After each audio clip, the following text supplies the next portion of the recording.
Emmanuel Bompard est donc notre invité ce matin, coordinateur de la France Insoumise, élu LFI dans les Bouches-du-Rhône. Monsieur Bompard, la partie politique, vraiment politique de ce nouveau gouvernement va débuter avec le budget, son examen à l'Assemblée nationale.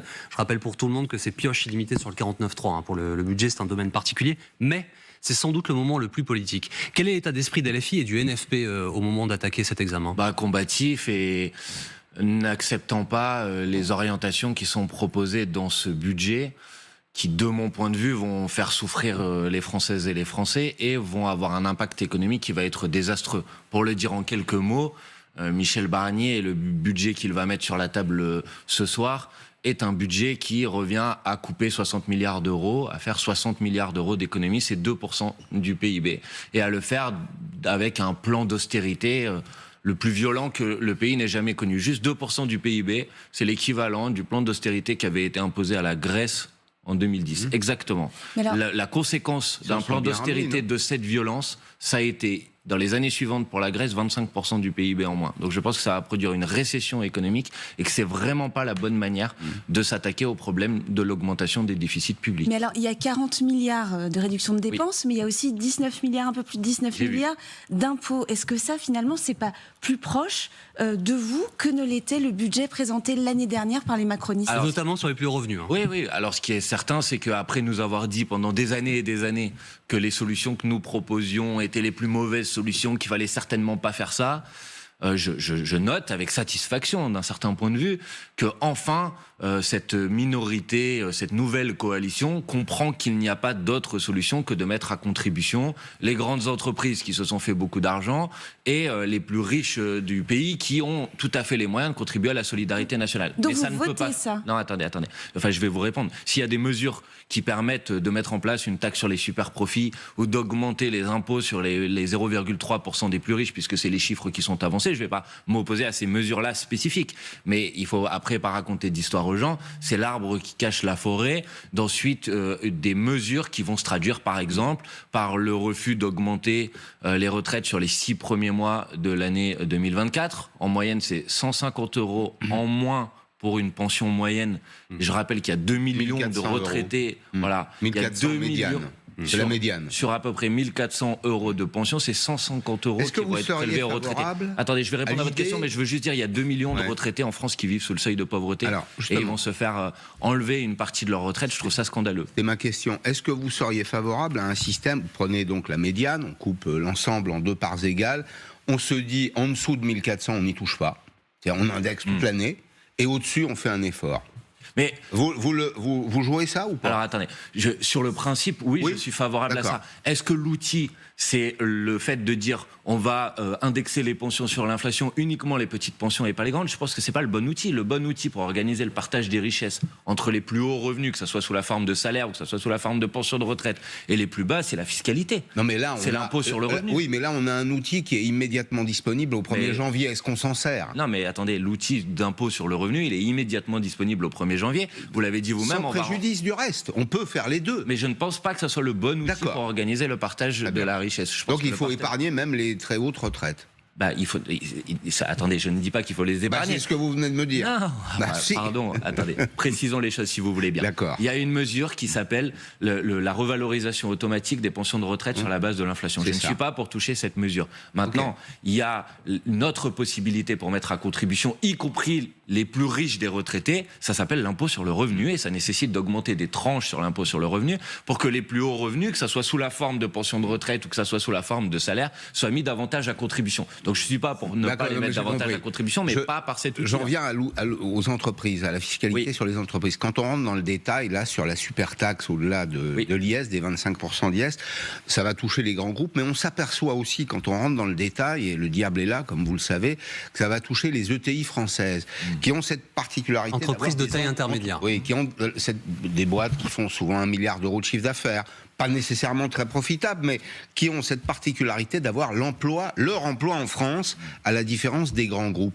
Est-ce que là, il n'y a pas une mesure qui risque d'avoir de mauvais effets de bord? Je ne le crois. Enfin, d'abord, je ne connais pas à ce stade, je ne sais pas si vous le connaissez, le détail précis de cette mesure. C'est pourquoi je vous en parle. La piste qui avait été évoquée, c'était le fait de ramener le taux d'impôt sur les sociétés au niveau auquel il était avant qu'Emmanuel Macron décide de le baisser.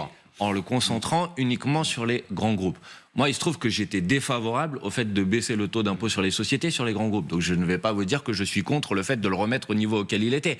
C'est juste que je trouve qu'il y a quelque chose de pas sérieux à faire une politique en 2017 et à faire l'inverse 7 ans plus tard. Je trouve que là, il y a une forme de contradiction. Je ne crois pas qu'il y ait d'effet de bord si vous concentrez votre mesure sur les grands groupes qui réalisent plus d'1 million d'euros de chiffre d'affaires. 1 milliard ou 3 milliards. Oui, c'est des milliards à ce niveau. Autre question qui concerne ce gouvernement, Monsieur Bompard, c'est Bruno Retailleau, donc dans les colonnes du Parisien ce matin, il précise encore un peu plus sa pensée et veut durcir le discours. Bon, déjà, il reprend la parole et ensuite, il explique un certain nombre de pistes qu'il souhaite et d'arbitrage qu'il souhaite obtenir, notamment sur la question de l'immigration, supprimer la circulaire Valls, faire appel à des pays tiers pour participer à la régulation du flux d'immigration. Comment est-ce que vous regardez ces propositions ? D'abord, je trouve que depuis l'installation de ce gouvernement, il y a quand même une question qui se pose, c'est de savoir si le Premier ministre, c'est M. Retailleau ou M. Barnier. Parce que M. Barnier tient un discours de politique générale dans lequel les mesures que vous êtes en train d'évoquer ne sont pas évoquées. Et M. Retailleau, une semaine plus tard, vient avancer d'autres mesures. Dans les annonces de M. Retailleau ce matin, que j'ai eu le temps rapidement de consulter, il y a des choses avec lesquelles je suis en radical désaccord, que les choses soient très claires. Je pense par exemple que le fait de s'en prendre et de s'attaquer à l'aide médicale d'État, c'est une mesure qui est absurde, inefficace d'un point de vue économique.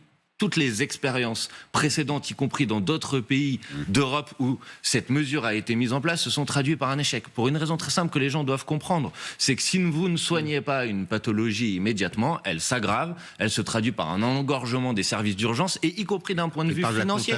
D'un point de vue, en plus, il y a la contagion. Non, mais c'est surtout ça l'argument. Les deux. Bien la sûr. Contagion et le fait qu'ensuite vous allez devoir soigner une pathologie quand elle s'est aggravée, parce que ça va coûter plus cher. D'ailleurs, je ne suis pas le seul à le dire. Vous avez peut-être vu qu'il y a une tribune qui a été signée, je crois, par 6 anciens ministres de la Santé, qui ne sont pas tous des insoumis. Je crois qu'il n'y en a aucun qui est insoumis, d'ailleurs, dans les listes, et qui tous disent que ce serait une mesure absurde. De la même manière, le fait de remettre en cause des mesures de régularisation des travailleurs sans papier, je pense que c'est une grave bêtise. Les travailleurs sans papier, ils contribuent à la solidarité nationale, ils payent des cotisations, il faut les régulariser, on en a besoin.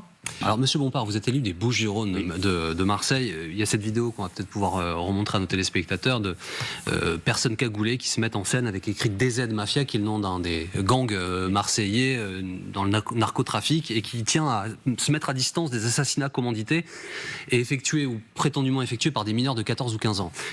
Il y a eu le plan Marseille en grand pour essayer d'aider la ville phocéenne. Est-ce que vous, qui êtes élu local, vous dites que ça ne suffit pas, que ce n'est pas efficace, et comment on fait pour arrêter cela ? Écoutez, moi, ça fait depuis malheureusement des années que Marseille paye un très lourd tribut de ces batailles entre des gangs, des narcotrafiquants, avec quasiment chaque mois des morts dans la rue. Il y en a dans ma circonscription. Et ça fait depuis plusieurs années qu'on tire la sonnette d'alarme en disant les solutions qui sont mises en place, les opérations de communication qui sont effectuées, parce que je vous avais parlé du plan Marseille en grand, mais on a eu aussi les opérations PlaceNet XXL, vous vous en rappelez, qui devaient soi-disant tout régler.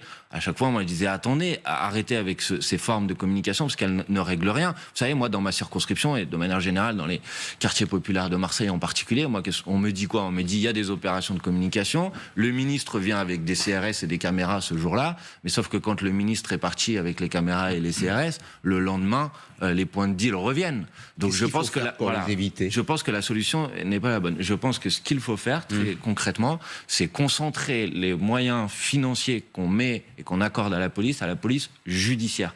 Les moments où on a eu des résultats, c'est quand on a été en capacité de démanteler des réseaux, c'est-à-dire de les remonter, de remonter les filières, de s'attaquer à la question du trafic des armes, à la question du trafic de la drogue. Je vous donne un exemple. Bruno Le Maire, j'ai pas l'habitude de le citer, avait dit au début de l'année, il faut qu'on modifie la loi pour pouvoir geler les avoirs des grands trafiquants, par exemple. Rien n'a été fait depuis que cette annonce a été faite. Alors que ça ne prend pas... C'est difficile juridiquement, mais... Non, il suffisait d'une loi. Pourquoi on n'a pas été en capacité de la mettre de manière prioritaire ? Je vous donne un deuxième... Qui aurait été transpartisane pour le coup. Mais bien évidemment. Parce que il faut... J'essaie juste de dire qu'à mon avis, la logique qui consiste à essayer de s'attaquer au bas du panier n'est pas la bonne. La bonne logique, c'est d'essayer de remonter les filières. Pourquoi ? Parce que c'est terrible ce que je vais dire, mais vous allez avoir des enfants de 14 ans, 15 ans, 16 ans qui vont mourir parce qu'ils ont été utilisés par les réseaux, mais qui sont immédiatement remplacés par d'autres. Donc si vous voulez vraiment apporter une réponse à cette difficulté, il faut doubler les effectifs de la police judiciaire. Voilà moi ce que je crois. Par exemple, j'ai vu qu'en Seine-Saint-Denis, chaque officier de police judiciaire a sur sa table à peu près, je crois, c'est 200 dossiers. Tout le monde dit que pour travailler sérieusement, il en faut 50. Voilà, parce que vous ne pouvez pas travailler sérieusement, il faut remonter, c'est un travail d'enquête, un travail de renseignement. Donc il faut concentrer les moyens financiers sur la police judiciaire. Voilà ce qu'il faut redéployer, faire. il ne faut pas des nouvelles embauches dans la police. Ah bah si, il faut de manière générale davantage de moyens pour la police, ça me paraît être une certitude. Mais je ne vais pas répondre uniquement en vous disant il faut plus de moyens, parce que sinon c'est une réponse, à mon avis, qui est une réponse démagogique. Je dis qu'il faut les mettre à cet endroit. De la même manière, il y a des effectifs de douane qui ont été supprimés. La drogue, elle ne pousse pas dans les parcs de Marseille. Elle arrive bien de quelque part. Vous savez qu'en France, il y a un conteneur sur 5000 en moyenne qui est ouvert au port de Marseille. Bon, bah, qu'est-ce qu'il faut faire ? Il faut remettre des effectifs de douane pour renforcer les contrôles. 1 sur 1000 à Amsterdam. Rotterdam. 8h45, l'actualité à l'étranger aussi, et qui nous concerne, puisque Volodymyr Zelensky vient à Paris. Vous êtes membre de la Commission des Affaires étrangères ? De la Défense. De la Défense. Ouais. Et justement, Emmanuel Macron est allé hier dans le Grand Est pour aller regarder comment se préparait la première brigade ukrainienne entièrement formée en France avec du matériel français pour aller rejoindre le front d'ici la fin de l'année.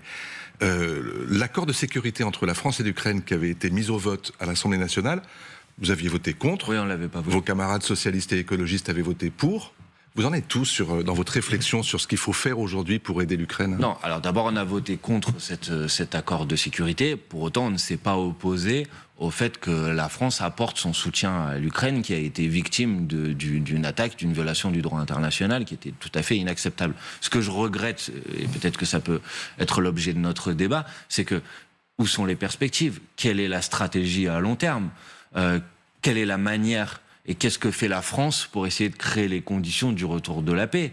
J'ai l'impression qu'on ne parle plus de cette question. Et ce que nous avions déploré au moment de la discussion à l'Assemblée nationale sur cet accord de sécurité, c'est précisément ça, c'est qu'il n'y avait aucune perspective stratégique. C'est quoi la perspective ? C'est de laisser la guerre pendant des années et des années en disant... Vous ne croyez pas que c'est aux Ukrainiens de le définir eux-mêmes et en priorité ? Bien évidemment qu'en dernier ressort, pour obtenir les conditions d'un accord de paix, il faut que l'ensemble des belligérants en soient d'accord, et donc en particulier les Ukrainiens, puisque ce sont la nation agressée. Mais vous savez très bien que, ou alors on renonce à jouer toute forme d'action diplomatique. Moi, je crois que la France devrait être à l'initiative de pourparlers de paix, prendre des mesures pour essayer de créer les conditions d'un accord de paix pour que la guerre s'arrête le plus rapidement possible. Et vous savez que ces conditions, en vérité, elles sont sur la table. C'est pas très difficile de les obtenir. C'est des garanties de sécurité pour l'Ukraine, c'est clair. C'est des garanties aussi de sécurité mutuelle. Je sais que ça fait crier certaines personnes quand je dis ça. Mais pas collective, pas l'OTAN.